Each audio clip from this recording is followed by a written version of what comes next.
Ndabaramukije inshuti, uko papa ashyingurwa nabanza kwibutsa ko inyandiko yaherukaga kubinoza ku buryo burambuye ari ya mutagatifu Papa Yohani Paulo wa kabiri, ariko mu mwaka wa 2024 umwaka ushize Papa Francisco yahinduye byinshi muri uwo muhango bita Ordo Exequiarum Romani Pontificis, ndetse anasaba ko anifuza ko yazashyingurwa mu cyubahiro kitaremereye, mbese nk'undi mukirisitu wese, kuko avuga ati umushumba agomba kuba afite uko asangiye byinshi n'intama ayoboye. Inyandiko rero ya mbere ya Papa Yohani Paulo wa kabiri twakomozagaho yari yayise Universi Dominici Gregis, ugenekereje mu rurimi rw'ikinyarwanda, mu rurimi rwacu ni ishyo ryose rya Nyagasani. Iryo shyo rigira umushumba mukuru akaba i Roma. Iyo nyandiko rero ivuga ku ishyingurwa rya Papa ikaba yaratangajwe mu mwaka wa 1996, ntabwo ari kera, ariko ikavugururwa mu mwaka wa 1998 nyuma y'imyaka 2 gusa. Icyakora ingingo nkuru tuvugaho nk'uko mwabyifuje ni ibigendanye n'urupfu rwa Papa, ndetse igihe rumaze kwemezwa igikurikiraho kugeza ku itorwa ry'umusimbura we. Umusimbura akaba n'umusimbura wa Petero. Nyuma rero yuko umukardinali bita Camereng yanditse kandi agatangaza icyemezo cy'urupfu rwa Papa giherekezwa na raporo y'abaganga, ubu ngubu muri uyu mwaka kuri uru rupfu rwa Papa Francisco n'umunya-Irlandi witwa Kevin Joseph Farrell. Biteganyijwe ko rero nyuma yo gutangaza urwo rupfu haba icyunamo cy'iminsi 9, iminsi 9, agashyingurwa hagati y'iminsi 4 n'iminsi 6, cyangwa se y'umunsi wa 4 n'umunsi wa 6.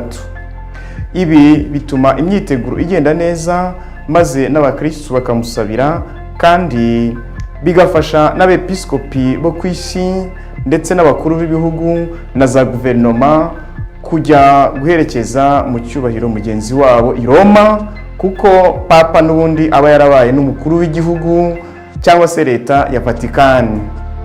Aba ari umwepiskopi ariko akaba n'umukuru w'igihugu cyangwa se leta ya Vatican.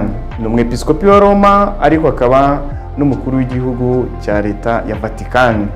Nko mu mwaka wa 2005 ku itariki 8 z'ukwezi kwa 4, Papa Yohani Paulo wa kabiri yashyinguwe hari abakuru b'ibihugu na za guverinoma barenga 200. Birumvikana ko ari ngombwa rero gutuma abo bose bagira umwanya wo gukora ingendo zigana i Roma ngo bashyingure uwo mugenzi wabo uba witabye Imana, kimwe n'abepiskopi kuko ni n'umushumba wa Kiliziya Gatolika ku isi. Icya kabiri rero nuko mbere y'impinduka zo mu mwaka wa 2024 muri ya minsi navuze uko ari 9, umubiri wa Papa cyangwa se wa nyakwigendera wagombaga gushyirwa ahagaragara muri bazilika ya mutagatifu Petero, na n'ubu niko bizagenda yego, cyangwa se muri chapelle 16, bigafasha ya mbaga y'abantu kumwunamira. Hari cyahindutseho cyo kora gitoya, ibyo bitaga ostentation cyangwa se gushyira ahagaragara uwo mubiri wa Papa bawushyiraga ku cyitwa catafalque. Ubu ngubu ntabwo bizakorwa, ahubwo Papa Francisco yifuje ko igihe umubiri wa nyakwigendera Papa witabye Imana bazajya bawunamira uri mu isanduka, kandi iyo sanduka buri gihe ikaba ikoze mu rubaho rw'igiti. Papa Francisco rero murumva ko yakuyeho iyo catafalque. Yifuje ko rero ibyo ngibyo byoroshywa kurushaho. Ubwo rero yagombaga kuba atari mu isanduka kandi agaragara mu mwambaro wa archiepiscopi. Ni ukuvuga uko tuvuga archiepiscopi agomba kuba yambaye, hariho na parium cyangwa se ka kambaro gakozwe mu bwoya bw'intama kagaragaza umushumba utahukanye intama yazimiye ku ntugu kubera ko ukindikizwa ku ntugu. Nyuma rero y'ibyo ngibyo habaho misa yo kumuherekeza, navuze ngo hagati y'iminsi 4 n'6 hateguwe ibara ritukura. Nicyo gihe uwo mubiri uba washyizwe ahagaragara, nabwo bamwambika ibara ritukura ryibutsa ubutware bw'intumwa, kuko aba ari umusimbura wa Petero intumwa. Ibara ritukura niryo rikoreshwa, ntabwo hakoreshwa ibara ry'isine dusanzwe tumenyereye mu gihe cyo gushingura hirya no hino ku isi nk'uko liturujia ya Kiliziya Gatolika ibiteganya. Murumva ishyingurwa rya Papa, ibara rya liturujia ritandukanye n'ibara tumenyereye mu gushingura. Imihango rero yo gushingura mu Papa witavye Imana iyoborwa na cardinal bita umukuru mu wa cardinal cyangwa se doyen du collège des cardinaux, akaba ari umukuru muri bo. Ubu ngubu mu mwaka wa 2025 iki gihe turimo kuri ubu ngubu ni uwitwa Giovanni cyangwa se Yohani Batista Re ufite imyaka 90. Ubwo niwe uteganyijwe kuzayobora cyangwa se kuyobora uwo muhango w'ishyingurwa rya Papa Francisco witavye Imana. Iyo rero ntaweguye akaba akiriho nk'uko byagenze kuri Papa Benedicto wa 16 wakomeje kuba mu kiruhuko cy'izabukuru kugeza yitavye Imana mu mwaka wa 2023. Ubundi babanza rwose, ni ngombwa kubanza gushingura Papa witavye Imana, abakardinali bakabona gutora umusimbura, bakajya muri conclave bakifungirana kugira ngo batore usimbura Papa uba umaze gushingurwa. Ni ngombwa kubanza kumushyingura rero. Burya ibyo Papa Benedicto wa 16 yakoze rwose hari hashize igihe kinini bitabaho, kuko kwegura kwa Papa byaherukaga mu mwaka wa 1415. Murumva hari hashize igihe kinini rwose nta Papa wegura. Hatinze rero ku byishingurwa rya Papa, nagaruka ku kwitorwa ry'umusimbura riba rigiye kwihutirwa, kuko bigiye kwihutirwa ubu ngubu vuba, kugira ngo namara gushingurwa hatangire conclave cyangwa se ya nama yo gutora, wa muhezo wo gutora Papa ukorwa n'abakardinali bose batarengeje imyaka 80. Byo rero twazabigenera umwanya wihariye ubu ngubu, ahubwo igitekerezo cy'umwepiskopi, umwe mu bepiskopi twahereyeho dusubiza, cyadusabaga no kuvuga ku mubano wa Papa Francisco n'igihugu cy'u Rwanda. Reka nkomoze gatoya nabwo kuri uwo mubano. Ndasoreza ku ncamake rero yuko Papa Francisco yagiranye ubumwe bwihariye n'igihugu cy'u Rwanda, igihugu cyacu.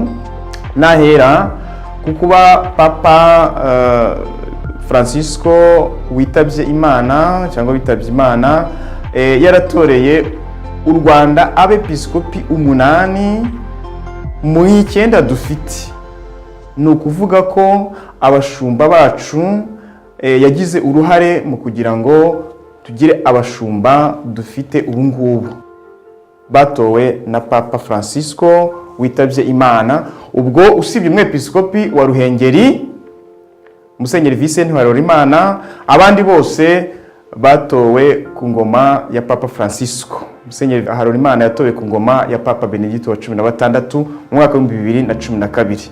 Ndetse Papa Francisco yatugeneye bwa mbere mu mateka y'igihugu cyacu kardinali mu mwaka wa 2020, amushyira no mu rwego rw'abakardinali ku itariki 28 z'ukwezi kwa 11. Bikaba bifite igisobanuro kuri twebwe nk'igihugu, kuko uwo n'umunsi twibukaho amabonekerwa ya Bikira Mariya ikibeho. Bikira Mariya ku ijuru ryakunze igihugu cyacu ndetse n'isi, maze u Rwanda rukagira uwo mwihariko.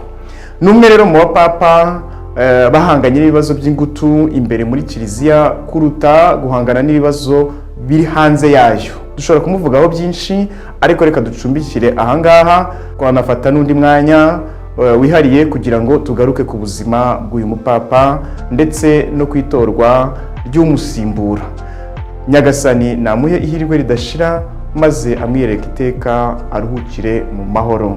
Menya imiziro n'imiziririzo nyakubura icyago. Dore abarozi babaye uburo buhuye, bararoga bagacisha bakarogesha, batuma inkuba, batuma imbeba, batuma amapusi, batuma ibinyugunyugu, batuma amasazi yo muri tuwarete, batuma imbwa zigasozi, batuma ingwe, batuma inzoka, batuma ibihunyira n'ibindi byinshi. Baroga inyatsi, baroga umwiryane mu muryango, baroga ubusambanyi, baroga abasore n'inkumi bubaka ingo, baroga abana ntibagire ubwenge mu mashuri. Ni umuvuzi gakondo uvura kinyarwanda kandi by'umuco. Ngwino muganire mudasobanya, muhana igihango akuvurire, uzamuhigure wakize. Ubuvuzi nyarwanda si ubw'ejo, sinzaduka agahugu katagira umuco karacika.